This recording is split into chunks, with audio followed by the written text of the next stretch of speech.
আসসালামু আলাইকুম রহমতুল্লাহ। আমি আজকে আমার দুইটা খরগোশকে ভিটামিনের পানি দিব।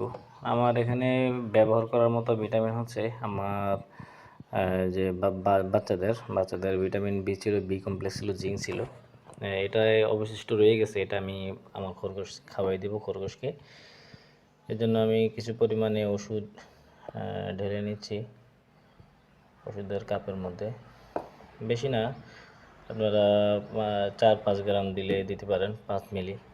এই একটা কৌটার মুখের মধ্যে 5 মিলি পরিমাণ আটে। আমি 5 মিলি পরিমাণ জিঙ্ক এবং ভিটামিন বি কমপ্লেক্স দিয়ে দিলাম। এখন পানিটা কীরকম হলদে বর্ণ হয়ে গেছে। এখন আমি এটাকে আটকাই দিব।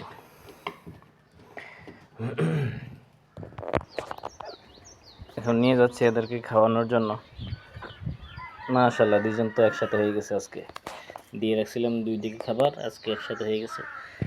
দেখি পানিটা কীরকম খায়। দেখেন পানিটা কি সুন্দর, তারা আনন্দ করে ভিটামিন বি কমপ্লেক্স তারপরে জিঙ্কের পানিটা খাচ্ছে। এটা তো অনেক সুন্দর একটা সুঘ্রাণ আসে, এজন্য এরা খুব পছন্দ করে এই পানিটা।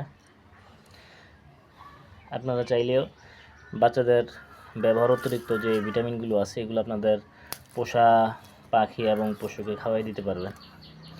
তাহলে এদের শরীরটা ভালো থাকবে আর আপনার ওষুধটাও ফেলানো যাবে না।